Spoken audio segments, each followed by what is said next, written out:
Salut YouTube, j'espère que tu vas bien. Comme d'habitude, ma petite vidéo du mois concernant mes lectures. J'ai eu énormément de mal à la faire cette vidéo, je sais pas, j'ai pas trouvé le temps ce mois-ci, ça a été assez compliqué. Bon bref, j'espère que tu vas bien et je vais commencer mes lectures du mois tout de suite. Alors on commence avec Moment de grâce de Lily B. Francis. De toute façon, si vous suivez un peu mes booktubes, vous savez que je la lis beaucoup, je lis, j'ai tout lu d'elle je crois. Du coup forcément quand celui-là est sorti, je l'ai pris. Néanmoins j'ai quand même eu un peu de mal à me lancer puisque ça parle, alors Grace est une personne âgée et je l'ai déjà dit, je ne sais pas pourquoi les romans qui traitent dont le personnage principal est une personne âgée, je sais pas pourquoi ça, j'ai beaucoup de mal avec ça en fait. Bon bref, en tout cas je me suis lancée parce que je me suis dit c'est quand même Lily B. Francis, normalement ça devrait quand même me plaire, et le fait est que ça m'a plu. Alors l'histoire c'est en fait Annabelle, qui est une jeune femme dont les relations familiales sont un petit peu compliquées puisqu'elle a un fils qui est en pleine adolescence, fils Gaspard, avec qui elle a beaucoup de mal à communiquer. Elle a aussi sa maman Grace qui a eu un accident je crois et elle a des petits soucis de mémoire. Mais c'est de la mémoire on va dire sélective puisqu'elle a beaucoup de mal à se souvenir de qui est Annabelle, mais par contre son fils, donc le frère d'Annabelle, elle par contre elle se souvient de lui à peu près. Il y a son frère avec qui les relations sont plus ou moins conflictuelles, puisque son frère estime qu'elle fait pas grand chose en termes justement pour s'occuper de sa mère, etc. Donc du coup c'est un petit peu conflictuel.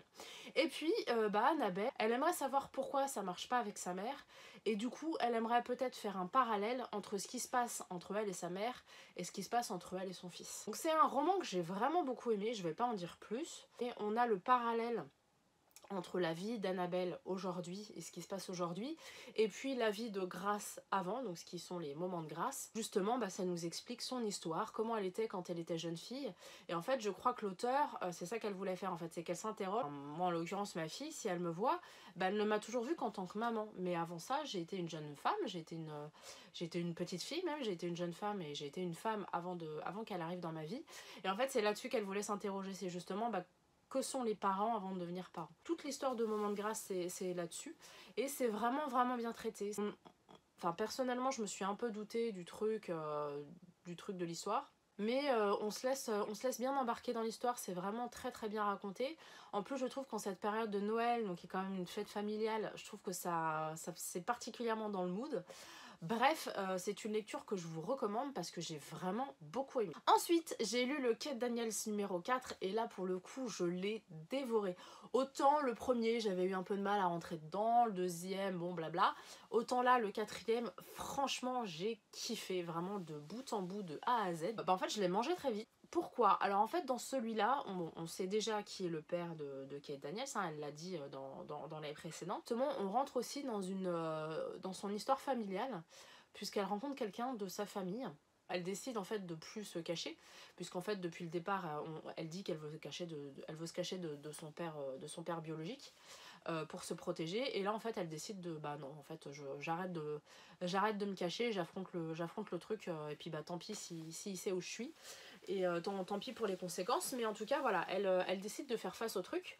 Et puis en parallèle il y a aussi son histoire avec Curran qui se développe, malgré ce qui s'est passé à la fin du tome numéro 3 où justement ça nous laissait un peu sur les dents. Il s'était plus ou moins rapproché, et puis il y a eu un rendez-vous, et puis Curran n'est pas venu, donc elle était franchement sur les nerfs, donc du coup le tome numéro 4 elle commence en étant fâchée avec lui, et puis forcément les choses se compliquent entre eux. Du coup j'ai extrêmement hâte de lire la suite, que j'ai déjà bien évidemment. Donc, ouais, j'ai vraiment beaucoup aimé, et j'ai hâte de lire la suite pour voir ce que nous donne la suite de cette saga.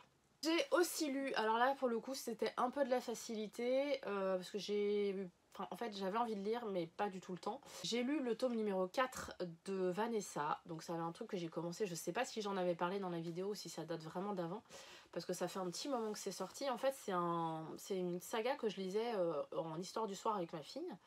Donc c'est la saga de Vanessa, et donc là je crois que c'est un festival pour l'Aliénor que ça s'appelle. L'histoire en gros c'est Vanessa qui est une jeune fille qui est passionnée par le patinage artistique, et ses parents pas du tout. Et en fait elle réussit à se faire inscrire à une école de sport, et donc elle suit des études sportives en parallèle, enfin elle fait ses études et en parallèle du patinage artistique. Et là donc dans ce tome-ci, donc qui est le tome numéro 4, il y a un festival qui est organisé par son école sur le thème du Moyen-Âge, et donc ils organisent plein de trucs. Vanessa grandit beaucoup dans ce tome-ci. Elle tombe amoureuse, enfin elle a sa première déception amoureuse. Et je trouve que, enfin elle mûrit beaucoup dans ce tome-ci, ce qui est plutôt une bonne chose. On n'est plus du tout pour un... Enfin plus du tout. Je trouve que le roman ne fait plus trop roman pour un adolescent. Je trouve que là vraiment on a vraiment évolué, que ce soit en termes de psychologie ou que ce soit en termes même de vocabulaire. Je trouve que le roman est devenu un peu plus adulte et plus forcément indiqué pour des enfants ou des jeunes adolescents. Maintenant, bon, j'ai quand même bien aimé l'histoire, hein, le déroulé de l'histoire me plaît, mais je reste frustrée parce que je pense qu'il n'y aura pas de suite. Étant donné que celui-là, je crois qu'il est sorti il y a 2, voire même peut-être 3 ans, et que l'auteur, elle a sorti une autre saga depuis, dont le premier tome est sorti en septembre, je crois, et en l'occurrence, c'est sur du tennis. Donc je ne suis pas sûre que la suite des aventures de Vanessa sorte, et donc du coup je suis un peu déçue parce que c'est un univers qu'au final j'ai bien aimé, enfin que j'ai découvert avec ma fille, et que finalement ça me laisse un peu sur ma faim parce que je pensais vraiment qu'on allait suivre toute la scolarité de Vanessa dans son école, et au final pas du tout. Hey, vous devinerez jamais, j'ai terminé Devenir. Oui, tu le sais, je l'avais commencé en e-book, et puis je n'arrivais pas à le lire parce que je trouvais que j'avançais pas en fait. Les pourcentages n'avançaient pas et du coup ça m'a un peu découragée. Je me suis dit je vais le prendre en format papier, parce qu'en papier tu vois les feuilles qui défilent. Et le fait est que ça a mieux fonctionné. Alors j'ai eu pas beaucoup de temps pour lire ces derniers temps, donc c'est pour ça que j'ai mis un petit peu de temps à le lire. Mais ça y est, je l'ai lu. Et du coup, ça se confirme, j'aime vraiment beaucoup ce livre. Michelle Obama, alors on a l'impression qu'elle dit tout, je pense que quand même elle ne peut pas tout dire, puisqu'elle a quand même été première dame des États-Unis, donc ça m'étonnerait qu'elle puisse nous donner tous les tenants et tous les aboutissants. Qu'elle embellit aussi forcément certaines choses. Mais voilà, on a quand même l'impression qu'elle se livre beaucoup sur justement la jeune fille qu'elle a été, la femme qu'elle est devenue, son histoire d'amour avec Barack Obama, quand elle est devenue mère, quand elle est devenue première dame. Tout ça, vraiment, elle explique tout ça, et j'ai trouvé ça vraiment très intéressant et pas du tout... Enfin voilà, c'est peut-être un peu idéalisé, pardon, et on le sent, mais bon...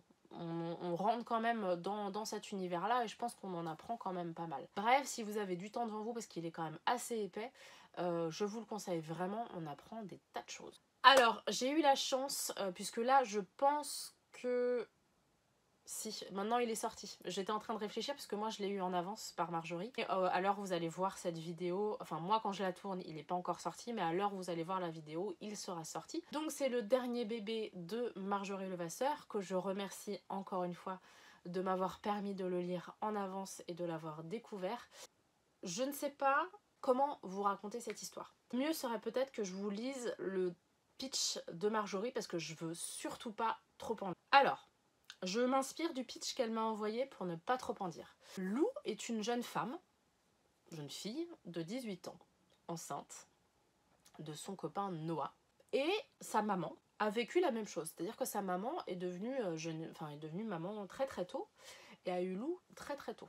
Sauf que Lou, quand elle n'a pas été élevée avec son père, elle ne sait pas qui est son père, et sa maman, sans vraiment en dire du mal, lui a pas forcément dit du bien non plus de son père, et ne lui a pas vraiment beaucoup parlé de son père. Du coup, là, Lou est enceinte jusqu'aux yeux, puisque son accouchement est prévu dans 1 mois, et sans en parler à sa mère, elle décide d'aller trouver son père.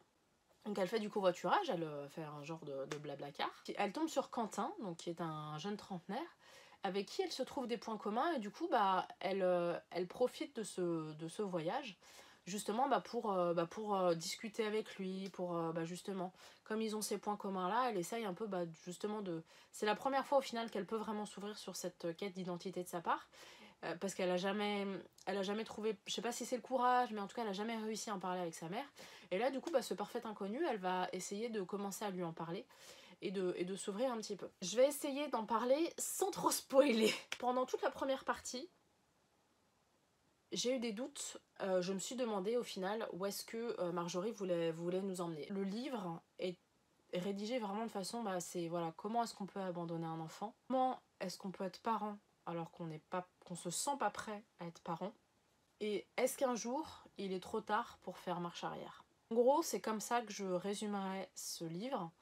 Comme d'habitude, c'est pas du tout dans le pointage de doigts, c'est pas du tout dans le ça c'est pas bien, ou dans le jugement, enfin vraiment c'est pas du tout ça. C'est comme d'habitude, hein, Marjorie elle est très bienveillante par rapport à tout ça. Et c'est, enfin voilà, comment dire, c'est un sujet quand même assez délicat à traiter. Il change vraiment par rapport au précédent où on était plus dans le thriller, enfin vraiment ça a plus rien à voir, là on est vraiment dans du pur feel good. C'est un sujet quand même qui est pas forcément évident à traiter. Je pense qu'il y a matière à polémique parce que justement on n'est pas dans le jugement. Est-ce qu'on devrait pas dire bah non c'est pas bien du tout, d'être fille-mère, c'est complètement ahurissant d'être fille-mère à 17 ans. Donc il y a des gens que ça peut révolter.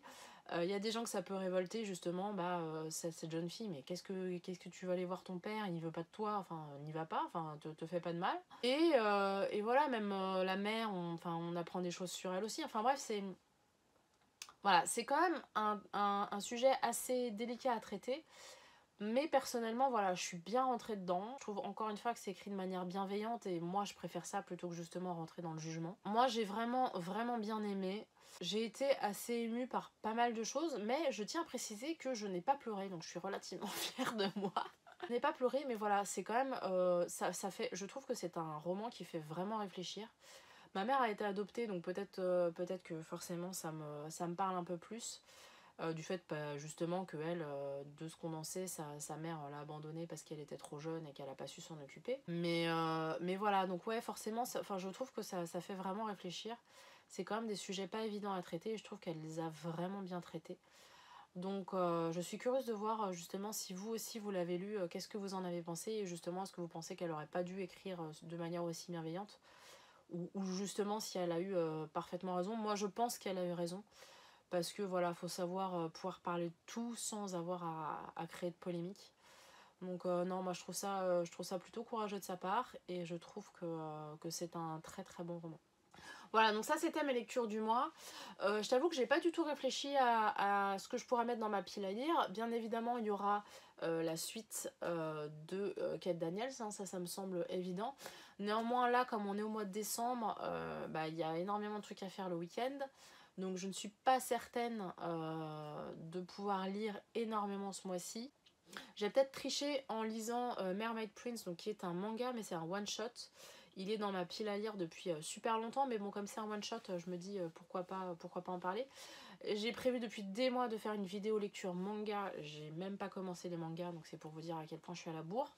Mais voilà, pourquoi pas parler de Mermaid Prince. Je sais aussi qu'il y a le dernier L'Harem Débat que je n'ai pas encore commencé, qui est dans ma liseuse depuis un petit moment. Et donc j'espère pouvoir le lire également. Mais c'est pas gagné. Voilà, j'espère que cette vidéo t'aura plu. Et puis je te dis à la semaine prochaine. Salut!